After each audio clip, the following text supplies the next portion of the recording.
This is Make It Plain. Make It Plain. MIP With Masamela Matfumo. Mark Thompson. Make It Plain. Get woke.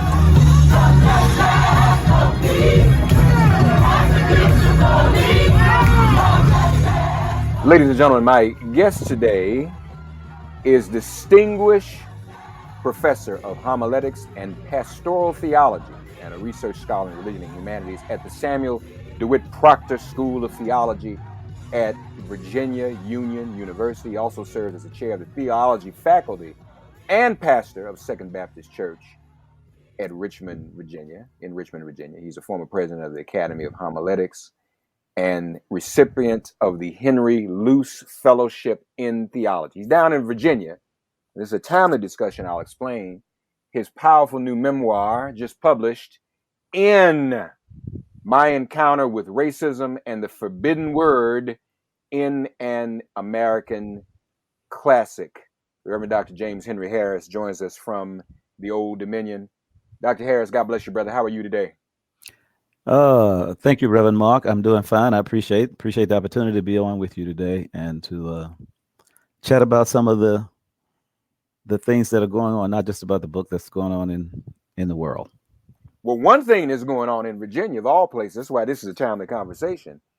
The Republican nominee for governor released an ad with a parent who supports him banning certain texts in schools, including a text by the great Toni Morrison, because it allegedly traumatized her child. I mean, so this guy is running on that, banning the book Beloved, which is really has to be considered part of the African-American, if not American, literary canon. While your book is about, we all got to keep reading Huckleberry Finn. Ain't nobody stop anybody. And so we can be traumatized from reading Mark Twain and other novels that portray a time when it was traumatic for us.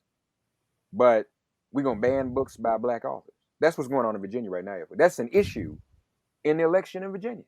Unbelievable. Absolutely. It is unbelievable. It's unbelievable. But, Mr. Youngkin also said that on day one, he would also forbid any discussion or teaching of what has come to be known as critical race theory. And he said he would put an end to that discussion. It's unbelievable because, critical race theory, to tell you the truth, has been in many ways, in a sense, what Virginia and the history books have left out for 150 years in some way. And Mr. Youngkin himself, as well as all other Virginians, have been beneficiaries of a racist ideology that was embedded in history books and other kinds of books, not just in Virginia, but throughout the South and probably throughout the nation. So this is a kind of absurdity that these folk are playing on the emotions of people trying to, keep little white children from learning Virginia history, which is grounded in racism and grounded in injustice and racism. That is the history of Virginia. Right, but it's also not real in the sense is that actually the course of study critical race theory has always primarily been confined to graduate school and law school anyway. So, but they're using it now as if elementary students were taking critical. No, they were taking history courses. What they're really saying is we're banning history, but they're wrapping it up in the terminology of critical race theory. But it's also important. For example, NBA celebrating its 75th anniversary, so they released the NBA 75. Right? They had the NBA 50 at the 50th anniversary. Top 50 players in the NBA. Well, 25 more years have gone by, so you add to that list with the NBA 75. Mm-hmm. Yet we cannot update the canon, the textbooks in schools based upon literature. Toni Morrison wasn't around when Mark Twain was around, but we're going to keep Mark Twain and get rid of Toni Morrison. That doesn't make any sense. But tell us about your experience. You were taking a graduate, speaking of graduate school, you were taking a graduate level course when you were reading The Adventures of Huckleberry Finn and other works by Mark Twain, correct? Correct, absolutely. This started, I was actually on sabbatical. I went on that period of time I was on sabbatical, and I had gone to talk to the people in the English department at university well, I just call the name of it, was Virginia Commonwealth, even though in the book it appears to be, some people think it's Virginia Commonwealth, others think it's the University of Virginia, but I mean, both of them are about the same. So, I was working on the degree at Virginia Commonwealth University in English. I was in pursuit of a Master of Arts degree in English literature, and I thought I would round out that particular program by taking a seminar on the works of Mark Twain. And one reason was because I had never read Mark Twain before, and in as much as he was considered an American classic, I thought that to have a degree in English, I would want to at least have some familiarity with Mark Twain. So I enrolled in that particular seminar at age 53 years old, and I was not aware of the ubiquitous use of the word nigger. We use the N word now, but everybody knows what the word stands for. The ubiquitous use of the word. Mark Twain, actually uses the word. He uses the word nigger, not a hybrid of it that the rappers use, but just the traditional word. And so I was pretty much surprised by the fact that in his novel Adventures of Huckleberry Finn, you see the word embedded in almost every page. He uses the word 220 sometimes in the piece. And when you're in a seminar, usually you have to read the works, before you get to class and that kind of thing. And you're given an assignment, and everybody has to kind of stay abreast as much as possible on the readings. And then in class, the professor had a tendency to read certain sections of the book during the class period and out loud. And so it's one thing I learned, that it's one thing to see the word printed on a page.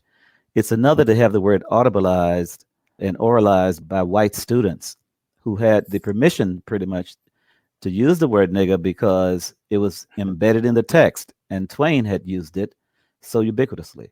So that was my kind of initial experience as I encountered the book. I went on later to construe it as and to write about what I saw in the book as a kind of embedded racism inherent in the language and in the text itself.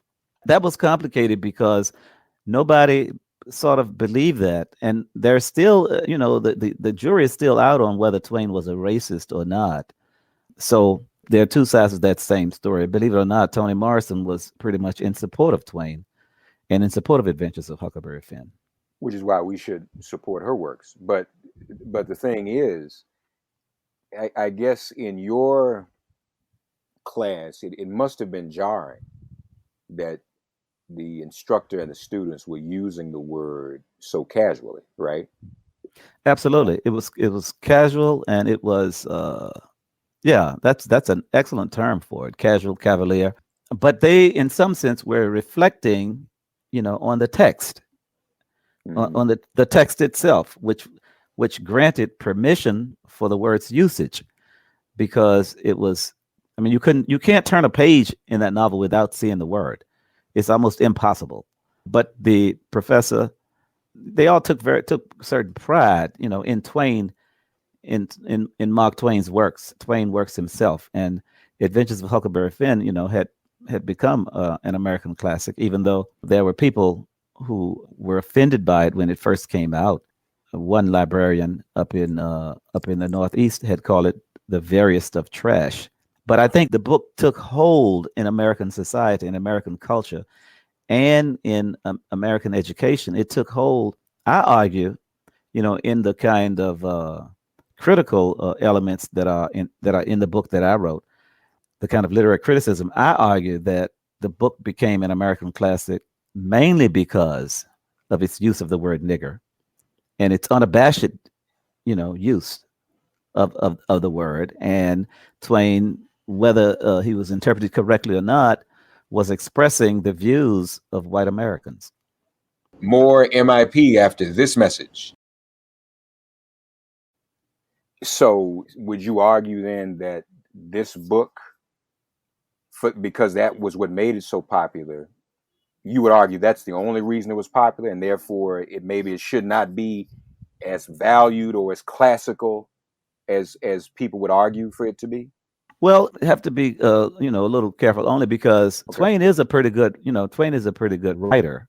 aside from that, he is a pretty good writer, and he can turn a phrase and so forth. But at the same time, my argument is that essentially because of the inherent negativity that is associated with the word nigger, the book the book also not only emboldened but almost justified white America's use of the terminology, even though the American usage was a reflection of what was going on every single day. And I think Twain picked up on that and tapped into the culture, even though Adventures of Huckleberry Finn is in fact about more than that as well. I mean, it is about it's a critique of religion, it's a critique of classism, and it's a critique of white people as well. But my argument is that Twain, because he could be in both worlds, I think he took advantage of that and capitalized on it. You mentioned Toni Morrison, and again, folks, the governor or the gubernatorial candidate would ban Toni Morrison's books. And, there is this conversation going on Fox News about the discomfort white folks and white students would feel having to read Toni Morrison and talk about critical race theory and talk about race that would make them feel harmed and uncomfortable. What Toni Morrison said about Huckleberry Finn, and I'm going to paraphrase, is that she sought to, quote, release Huckleberry Finn from the clutch of sentimental nostrums about lighting out for the territory, and instead revive its contestatory, combative critique of antebellum America. The hell it puts the reader through is exactly Toni Morrison's point. The novel produces and reproduces palpable alarm, and that would be a good thing. She even wrote, it simulates and describes the parasitical nature of white freedom. And so I'm paraphrasing not only from her, but also an article posted by Matt Sebold entitled "Put the Reader Through Hell," in memory of Toni Morrison, Twain scholar. And this is published by MarkTwainStudies.com, by the Center for Mark Twain Studies. That's what they quote Toni Morrison saying, Matt Sebold does, about how Huckleberry Finn puts the reader through hell. So I guess then Toni Morrison, when she's not here to answer for this, you were the one in this class who were put through hell. I'm sure Toni Morrison meant for everybody to be put through hell, to understand what this is really about and what it meant. But it sounds like what you're saying, Dr. Harris, you were really the only one that was put through hell, and everybody else was just kind of matter of fact and comfortable with it. Am I understanding you correctly? I think so, and I don't have a problem with that analysis, because the truth of the matter is, I was the only black person in the class. I mean, there were 13 people in the seminar, I think. I was the only black male and the only black person in the class, and the only one who had a personal experience with the word nigger, because I had been called nigger as a child growing up here in Central Virginia. I used that example in the book. One day, my cousin and I were walking to the corner store, and it was about a mile walk. And as we went over the hill, a group of young white boys were out in the yard, and they came to the edge of the yard and yelled at us, "Niggers go home." Mm. And I was about 5 or 6 years old. My cousin was several years older. But that was my first encounter with being called nigger by white children, and and subsequently taunted about it and that kind of thing. Now, like I say, I grew up in outside of Richmond, in the Richmond area, but in Chesterfield County, the southern part of Chesterfield County, where the Ku Klux Klan would meet about a mile or so from our house, and would march in the streets and do all kinds of other things. And mind you, now this is around the same time, or a little bit after, the death and the murder of Emmett Till in Money, Mississippi. when Till was murdered in 1955, I was 2 or 3 years old. But that the spirit of the Till murder, was still hanging over the American South. Yeah, yeah. More MIP after this message. Neither the students nor the instructor, the professor, inquired as to how the repetition of that word made you feel. They didn't bother. It inquires to your comfort level at all when you were in this seminar. No, and I don't know. I mean, and I don't really have a problem with that. I mean, like I say, I signed up for the seminar. I was 53 years old. I was not. Right. I mean, I was not. I mean, I knew to some extent, regardless as to what it was about. I mean, when I got the master's degree in English, I had earned a PhD 20 years earlier than that. So I mean, I entered the class aware with a certain level of consciousness and a certain level of awareness, but not, in all honesty, not fully aware of what I call the ubiquitous use of the word. That was a surprise and a shock to me, particularly as the relationship between Huck and Jim was purportedly so cordial. Okay. Yeah.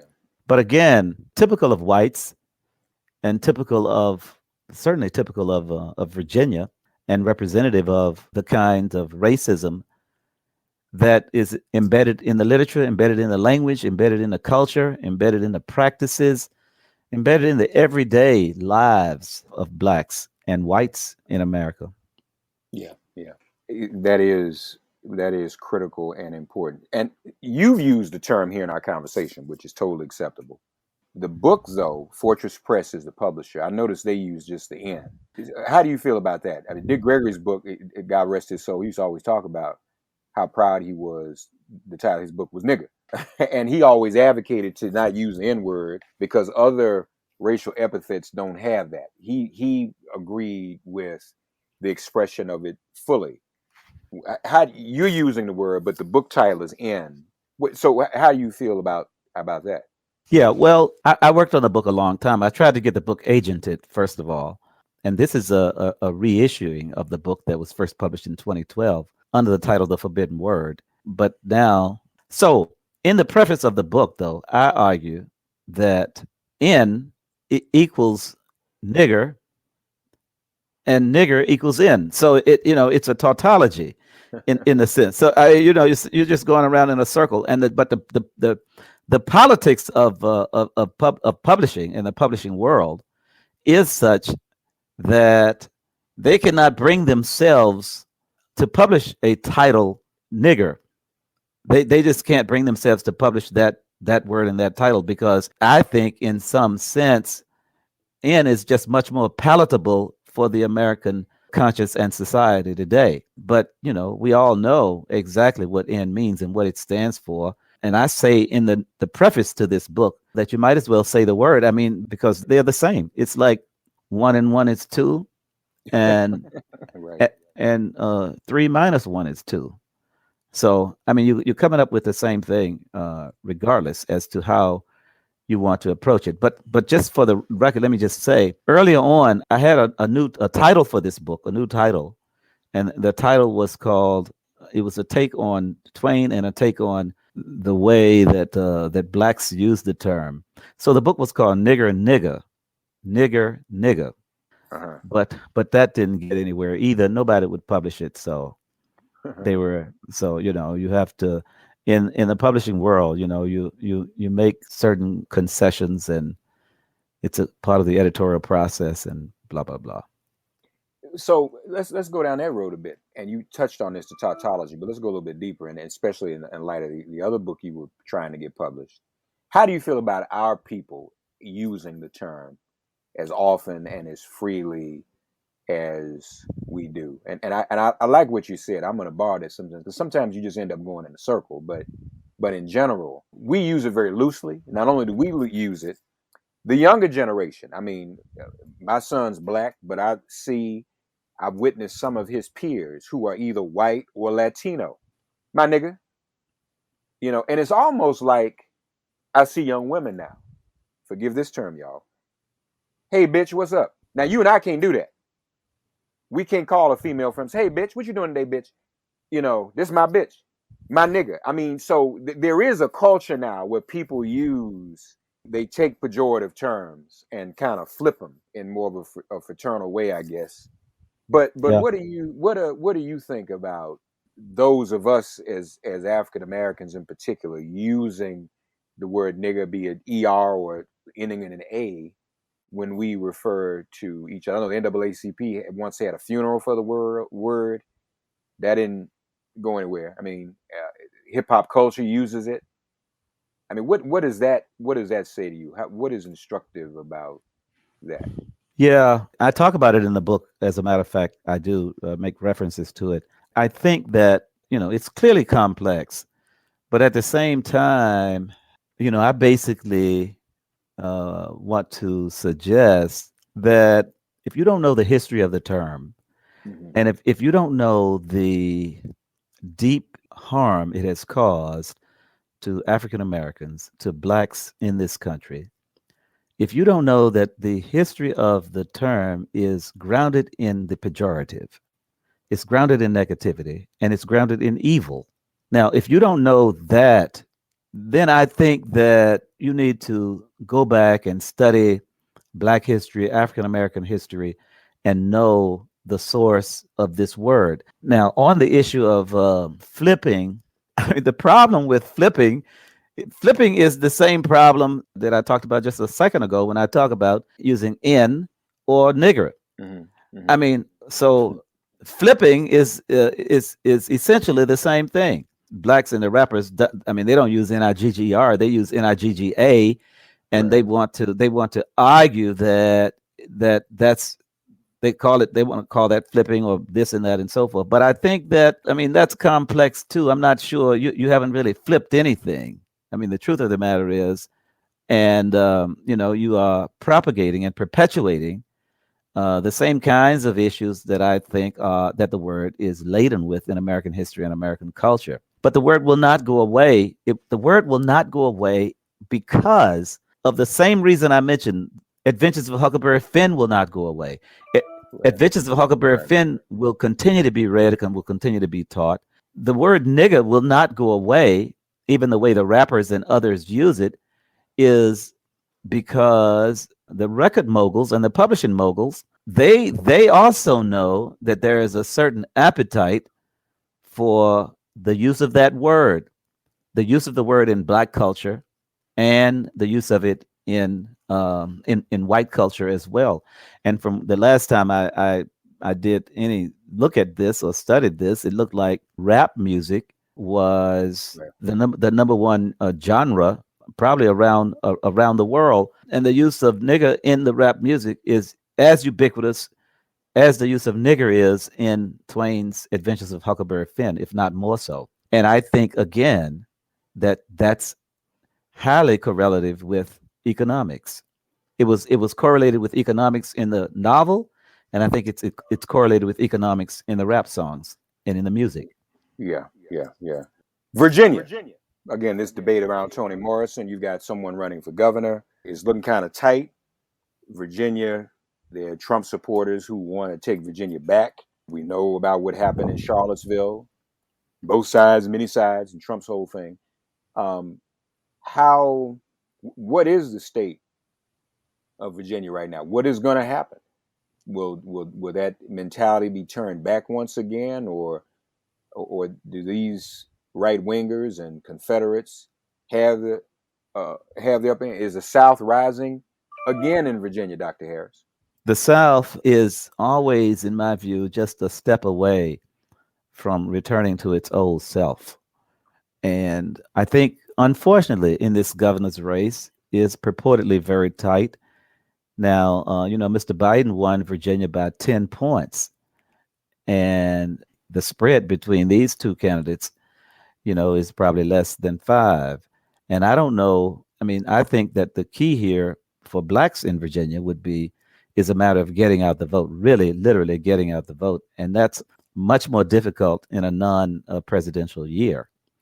But I think that if ministers in churches and social organizations and groups, fraternities and sororities and boulets and Masonic groups and you name it, if we could get out the vote in the same way that we do in a presidential election, I think that that Mr. McAuliffe will prevail. But I mean, the complexity of this is that this shouldn't even be the kind of race that it is. But again, Mr. Youngkin is appealing to the same kinds of things that Mr. Trump appealed to. That's how Trump became the president. He appealed to the basest elements in white America, which always has been brewing just below the surface. And these people have always been, against civil rights and human rights in a very real sense. We're talking about a slavocracy that was government sanctioned for nearly 300 years. You don't erase that just quickly. In other words, we were enslaved in America. Blacks have been enslaved longer than we have been purportedly free. Yeah, yeah. I guess the concern is that Virginia usually goes back and forth like the midterms, but the past few cycles, Virginia has stayed blue. And I think that gave a lot of us a lot of hope. It's unfortunate that it would be in jeopardy of going back again. As you said, it has to do with our people's enthusiasm, whether or not we get out to vote. Sometimes the candidate has to do with that. Is Terry McAuliffe even exciting enough? To be very honest about it. I mean, it seems like that was just a default position because he had done it before, he'd run before. Is that really what this is about too? That is just another plain old white dude that doesn't really excite people and therefore may not get us over the hump? Yeah, well, I think we have to be excited in new ways. I don't want to say, that we have to be danced to and cajoled, and that somebody has to be extremely charismatic to get Black support. I do want to suggest that the important thing, in my view, is policy issues that the candidate's record shows. I mean, the candidate has, McAuliffe has a pretty good record as it relates to Blacks and as it relates to various democratic principles. Mr. Youngkin was the CEO of a private equity firm.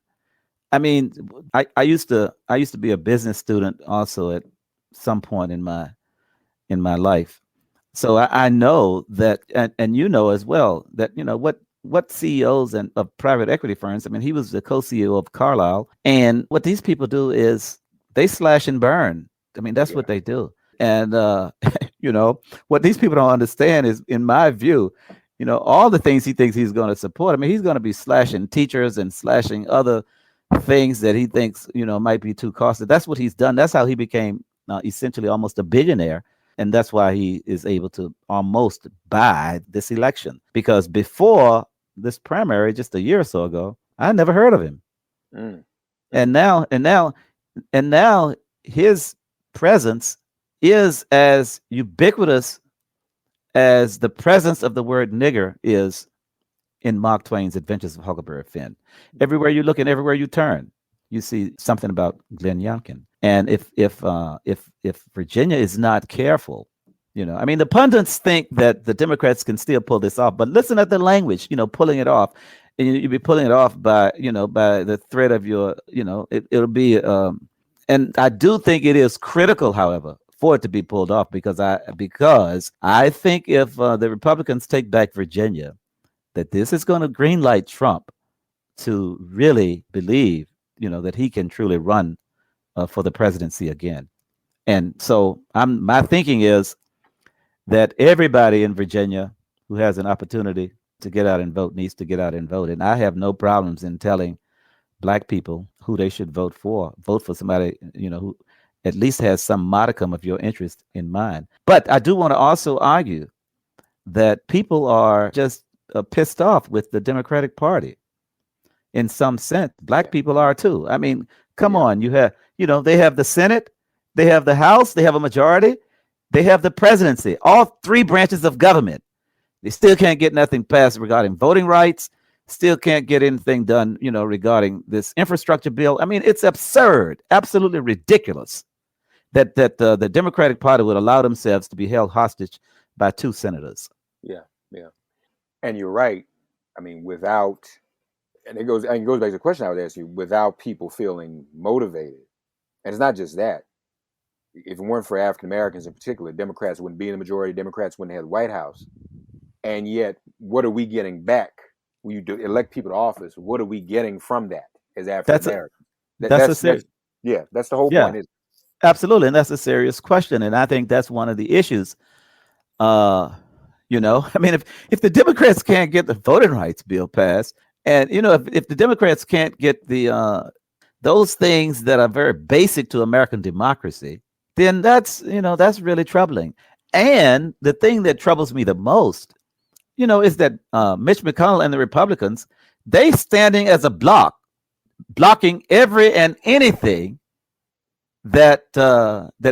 Biden wants to put forth, and at the same time, well, you know the story. I mean, they supported everything that Trump advanced, including you know, all of them standing as a team and as a block, not seeing any of the crimes and other kinds of acts of sedition that he propagated and advanced and helped support.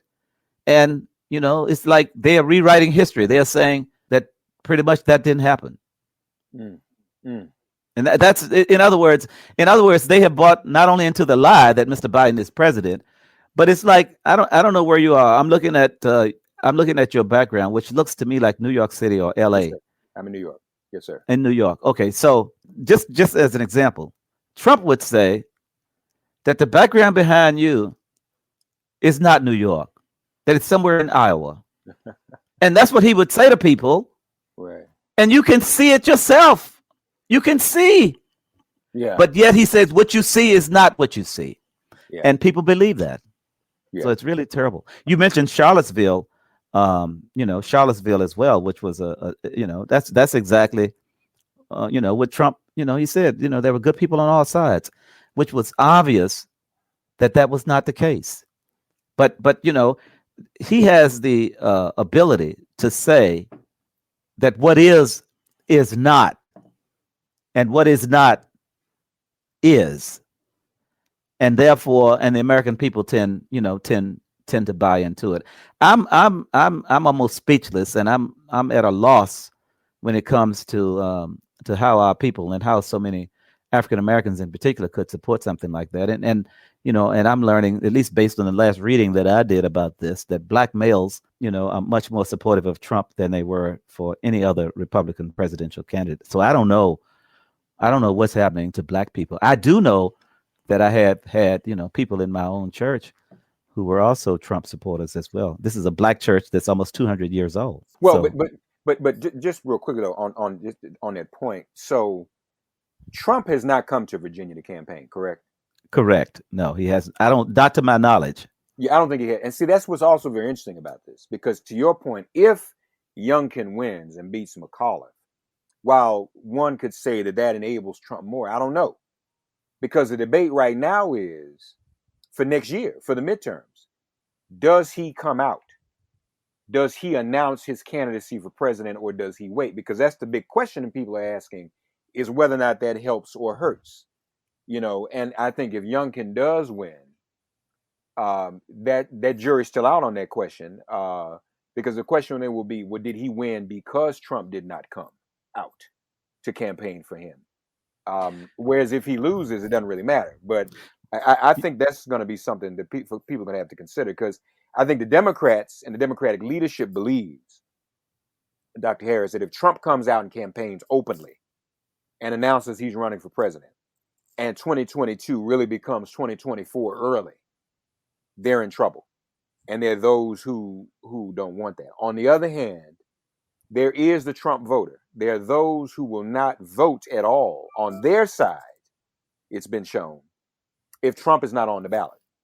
In other words, they only want to vote if he's on the ballot to vote for.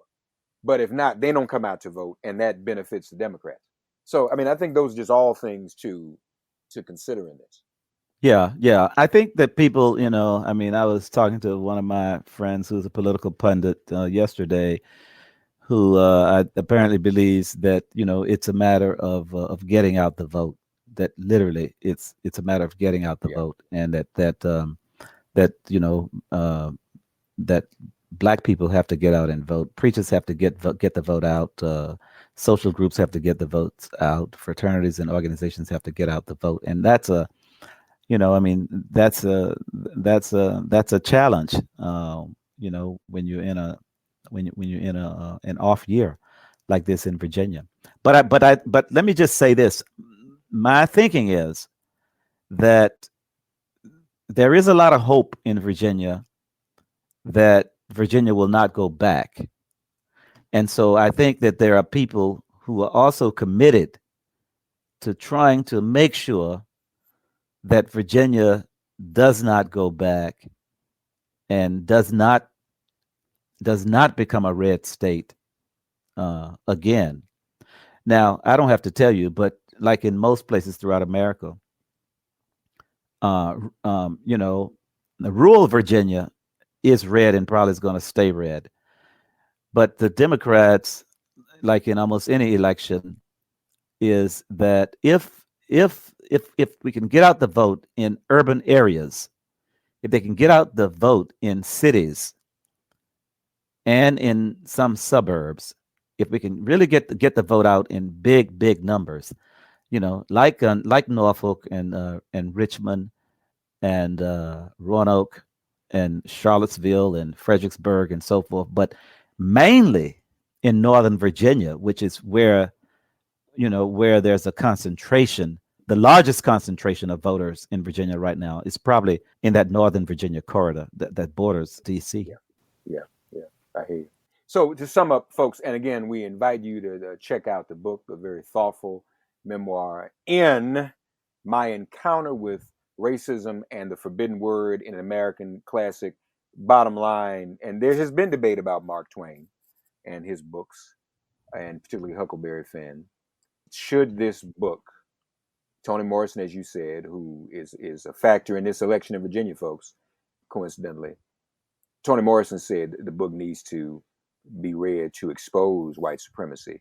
But because of the experience you have, what would you say, Dr. Harris? Should we continue to read and promote in classrooms and academia the adventures of Huckleberry Finn? Oh, absolutely. I mean, I agree with Toni Morrison on that note, in the sense that, but my point is that it needs to be, it needs to have a much more critical analysis of it. But I certainly agree that I don't support banning. I really don't support banning any book. Honestly, I'm a supporter of books. I don't think they should be banned. I don't want. People have to learn and read. The issue with Adventures of Huckleberry Finn is that oftentimes, you have racist teachers teaching the book. That's the issue. The issue is who is qualified to teach Adventures of Huckleberry Finn. Just because you have an English degree and you are an English teacher does not necessarily qualify you to teach a book that is grounded in American culture that way. So I think it's very, very important. Now, let me just add, just as an addendum, from my understanding, a lot of the courses that teach Adventures of Huckleberry Finn or Mark Twain's works are AP classes in high schools and middle schools. They're AP classes. They are advanced placement classes. Right. And what that means is, in practice, they're taught by pretty much white teachers, and almost everybody in the class is white, because blacks don't get placed in AP classes at the same level that whites do. And so all of these are complexities, and these are areas and things that have to be dealt with even in public education as we look at these various curricula and these various activities. My hope is, and with your help and with the help of others, my hope is, that my book, In My Encounter with Racism and the Forbidden Word in an American Classic, would be taught alongside Adventures of Huckleberry Finn. Yeah. That's what we need. Yeah. So I'm counting on you, Mark, to help advance that thesis. Well, just to mention, the young man whose mother's in the ad, I guess, in the campaign ad, the Youngkin, the Republican nominee in Virginia for Virginia governor, released, apparently is an attorney, and he's an attorney now, but he was a kid in the class, and he was having night terrors from reading Beloved in Toni Morrison's book in school. And it has now come out, to your point, that he was an AP student, as a matter of fact. So yeah. But they were reading Toni Morrison in an AP class. Yeah, the AP classes, are designed for white people, and that's who they put in, most of them. That's who they put in these classes. It would be interesting to know who the teacher was. Yeah, and I don't have the school. I haven't looked that up. But yeah, so folks, Toni Morrison, who defended us reading Mark Twain, not non-critically though, right? Is the Republican gubernatorial candidate in Virginia wants to ban it, but yet Huckleberry Finn's okay. And as our guest has said, that also should not be. She agrees with Toni Morrison, and should not be read non-critically. If anything, we need to be reading Huckleberry Finn with Toni Morrison's essay beside it, and this new book, In My Encounter with Racism and the Forbidden Word in American Classics. The bottom line is, classics in the white canon, they never go away. They're always there. They stand alone. It's it. I mean, at some point, life goes on. Why are they still classics? When you're in law school, when you're an attorney, you have to go to CLE. Doctors have to go get continuing medical education. But there's no review of these classics and how they're presented. There's no renewal. We keep presenting them the same way. And where has that gotten us as a society? That's the question before us. And my guest is raising that question, Dr. James Henry Harris. Folks, check out the book, In My Encounter with Racism and the Forbidden Word in an American Classic. My guest has been much love to you and the faculty and the students and the entire Virginia Union community, especially Dr. John Kenny, one of the great theological scholars there. Thank you, my brother, for teaching our generation, scholars and theologians and historians and all of that. We need that. We have, especially times like this, we want to lift up all of our HBCUs and the students who attend. It ain't easy. HBCUs don't get everything they should have. When they don't get everything they should have, sometimes the students don't get everything they need. That's what's going on at Howard University right now. But this is still a quest we must remain on, because there's no education quite like an HBCU education. And this is an HBCU scholar educating us about Huckleberry Finn and how we should approach it. So I thank you, Dr. Harris. I thank you, Mark, because the truth of the matter is, a lot of our scholars have abandoned HBCUs, as you know. I mean, that's another thing, and that's another discussion. That's another discussion for another day. Yeah. But let me know how I can share our discussion today. You can do that if you sure. text me or whatever. Of course, I will do that, man. Thanks for getting woke and listening to Make It Plain. Please remember to listen, like, and wherever you get your podcasts, please give the show a 5-star rating, and please do spread the word. Let's all continue to pray for each other during this pandemic and this police-demic. If all hearts and minds are clear, it has been made plain.